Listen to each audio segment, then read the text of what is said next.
right, so here we are. We're now talking to Karen. She's a local from the Walhalla Erica area, and she's very passionate about this issue. She's super concerned watching what's gone on over the last few years and seeing that this next step of locking up the bush is just another way in which our freedom's been taken away. So Karen, as a local, can you share with us what you consider the greatest concerns about locking up the bush? Locking up the bush, the greatest concerns.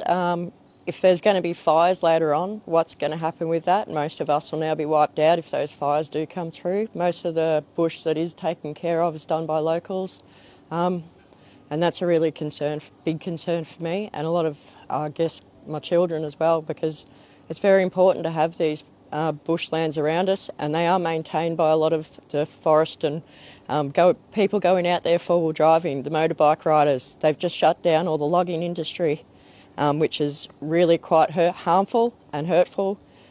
Those logging industries have been here for generations and generations, so it's a huge impact on that, and it's kind of worrisome to see what's going to happen. I mean, for 150 years they've been in the bush right in the moment when fires may have been started. Like, there's a huge concern that a lot of people if people aren't in the bush, they miss the little bits, and then they get into much bigger fires. Oh yeah. They spread, and they'll spread quick. So, and we've seen a few of them over those last few years, so let's try and those forest management and everything else, those loggers that are out there with those machines, they're the ones there on the front line every time for us. So important, All right, so the government talks about the fact that they did this fantastic amount of consultation, and they spoke to the people who were going to be mostly affected by this, and got a wide variety of perspectives and views about the idea. As a local, were you aware of any consultations that were taking place? No, unfortunately, no. Not enough that we knew about. I've know enough that I could see what's coming. I do not want to be pushed into a 15-minute city whatsoever, and this is what's going to happen if we shut our bush down. They will push us into these little 15, 20-minute cities, and I think it's a great heartache to see that, because it's not only people's welfare, it's their mindset, it's everything out here. We live out the bush. We don't want to be in concrete buildings. It's our home. It's a way of life. Mental health is a huge part of that, isn't it? Yep, people definitely. who live in the country tend to do it because they don't like being in large crowds. Yep. So when you make the reference of pushing people into the cities, could you just expand on what's the impact that you would see would happen to small communities like Walhalla or Erica if they do end up with barely any tourists coming out? Well, that's our livelihood. It's the local communities, every local business here relies on that tourism trade, and every season has that certain tourism trade. So sometimes we've got ski people coming up using the mountain to go skiing. We've got summertime, there's people coming out here motorbike riding and doing those kinds of things. Four-wheel drivers are out here all the time, but we do have some of the best mountain bike and dirt bike tracks in Victoria. So I think to shut them down is a huge thing that's going to happen, which means that we don't have a livelihood. These people that work out here work with different companies and the local businesses, so that means our livelihood's gone too. So how do we put food on the table? Yeah, pretty major.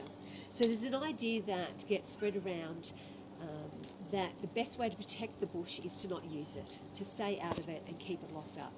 What's your experiences of living in bush? Seeing already the impacts of national parks being put in and around. It's already damaged a lot of the ecosystems and other bits and pieces. Like, I just don't think it's going to be helpful to us at all to lock it up. Don't lock it up. We use it, we respect it. We've got years and years of people's knowledge of living out here, and it's like a historical thing of families knowing how to support and use that environment that they're around, and that's history that's going to be wiped out. Great. So the government throws a fancy word, ecotourism, and basically says that all the businesses and all the ways people make money at the moment can be all replaced with these eco-friendly stuff.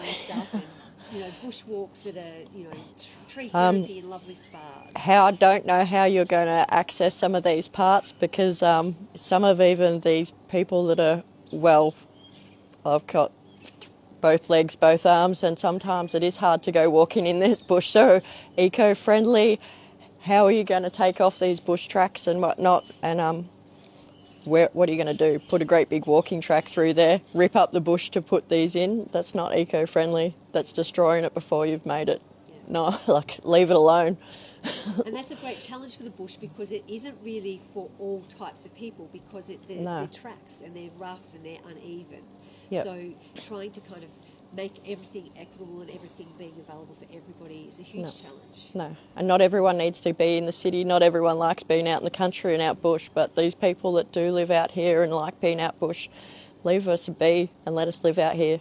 And yeah, I think it's important. So really the role of government should be to cater for all the different individual needs and personalities of people, rather than trying to make us all the same? Yes, very much so. If we're all the same, life would be a very boring place, my mum used to tell me, so I do believe that. Yeah, that's so true.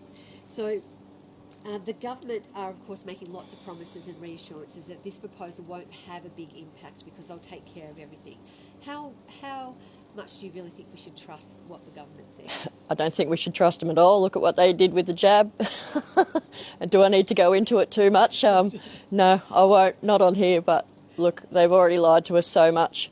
So many people got that vaccine and are now injured and vaccine affected, and that's heartbreaking, absolutely heartbreaking. Yeah. And if they say that we can trust them, good luck.